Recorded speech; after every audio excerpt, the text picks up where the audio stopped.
65 دن مجھے کال کوٹڑی میں رکھا، بے گناہ تھا کہ میرے ہاتھوں کو باندھ لیا، میرے پاؤں کو باندھ کے مجھے سیدھا لٹایا جاتا تھا، اور جو میرے پاؤں کے تلوے ہیں وہاں بہت شدت سے مجھے مارا جاتا تھا۔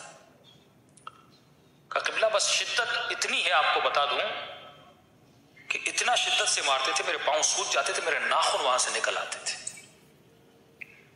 لیکن جب چوٹ لگتی تھی اور شدید تکلیف ہوتی تھی تو میری زبان سے ایک جملہ جاری ہوتا تھا، یا زہرا۔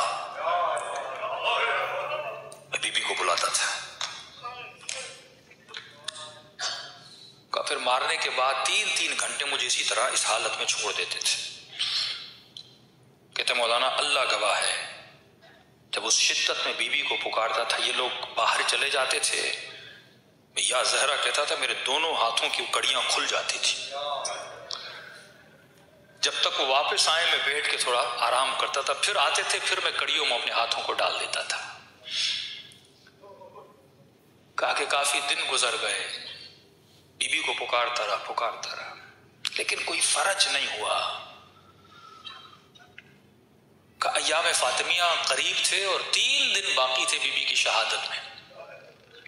میں اپنی کال کوٹری میں بیٹھ کے رو رہا تھا اور کہہ رہا تھا، سیدہ اتنی مصیبت میں نے آپ کو اتنا بلایا، اگر آپ کی شہادت کے دن سے پہلے میں آزاد ہو گیا تو مجھے یقین ہو جائے گا میں آپ کا ہی شیعہ ہوں اور آپ مجھ سے راضی ہو، لیکن بی بی اگر اس دنوں کے بعد گزر گئے اور آزاد نہ ہوا، بس میں سمجھوں گا کہ مجھ میں قابلیت نہیں تھی، آپ مجھ سے راضی نہیں ہو۔ کہتا رو رو کے مجھے نیند آ گئی۔ ایک عجیب خواب دیکھتا ہوں کہ میں ایک جہاز میں ہوں اور ایئرپورٹ پہ اترتا ہوں، ایک بندہ مجھے ریسیو کرنے آتا ہے، اپنے گھر لے جاتا ہے، بستر پہ سلاتا ہے، اے سی آن کرتا ہے۔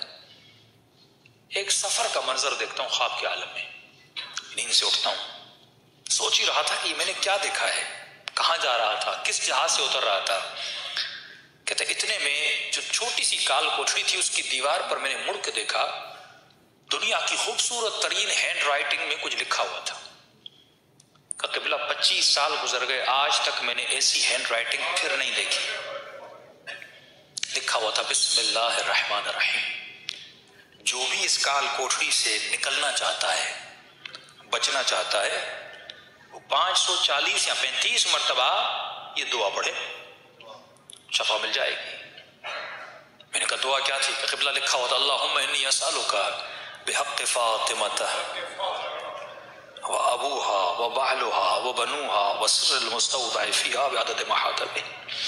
کہ میں نے تسبیح اٹھائی اور میں نے 540 سے 35 مرتبہ پڑھا، بس پڑھنا تھا، 1 گھنٹے کے بعد دروازے پہ دستک ہوئی، میرا نام لیا اور کہا کہ آپ کو آزاد کر دیا گیا ہے، اور مجھے لیٹر دیا، معذرت خواہی کی، ہم نے بے جرم آپ کو پکڑا تھا، آپ آزاد ہو۔ کہ جیسے آزاد ہوا فوراً گھر گیا، شہر میں اعلان کیا کہ 3 دن میں سیدہ کی مجلس کرواؤں گا۔ میں نے گھر کے دروازے کے اوپر بینر لگایا، یہ مجلس وہ کروا رہا ہے جسے سیدہ نے آزاد کروایا ہے۔ کہ یہ تعبیر تو ہو گئی۔ کہ مولانا میں کراچی آیا، کسی جاننے والے نے افریقہ سے فون کیا کہ ماہ مبارک میں آپ کو ہم افریقہ بلانا چاہتے ہیں، یہ آپ کا ٹکٹ ہے، یہ پیسے ہیں، 2 دن کے بعد آپ کی فلائٹ ہے۔ کہ میں جہاز میں چڑھا، اب جب افریقہ کے ایئرپورٹ پہ اترا، میں نے کہا یہ تو وہی ایئرپورٹ ہے جو خواب میں سیدہ نے دکھایا تھا، یہ تو وہی شخص ہے جس کو میں نے خواب میں دیکھا تھا۔ کا گھر اس کا تھا پر اس کو بتا میں رہا تھا تیرے کمرے میں یہ چیزیں ہیں۔ کہ آج 25 سال ہو گئے، سیدہ نے وہاں سے اٹھا کر مجھے یہاں بھیجا تھا۔ ایسے ایسے چھوٹے چھوٹے گاؤں جہاں پہ تصور بھی نہیں تھا کوئی اہل بیت کا نام لے گا، لیکن آج افریقہ میں آپ جاؤ گے، چھوٹے چھوٹے گاؤں جہاں پہ ہیلی کاپٹر سے لوگ وہاں جاتے ہیں، 25 لوگ ہیں، امام برگا بنا ہوا ہے، اور وہ افریقہ کے لوگ جناب سیدہ کا ماتم کر رہے ہیں۔ جب تم مصیبتوں میں ان کو بلاتے ہو، وہ کہاں سے کہاں اٹھا کر تجھے بھیجتے ہیں کہ جاؤ۔ اگر تم مصیبت میں یہ تم میں برداشت تھی، یہ قوت برداشت کی تھی کہ تم نے سیدہ کو یاد کیا، اہل بیت کو یاد کیا، اب ہم تمہیں ایک ڈیوٹی سونپتے ہیں کہ جا ہمارے دین اور مذہب کا مبلغ بن۔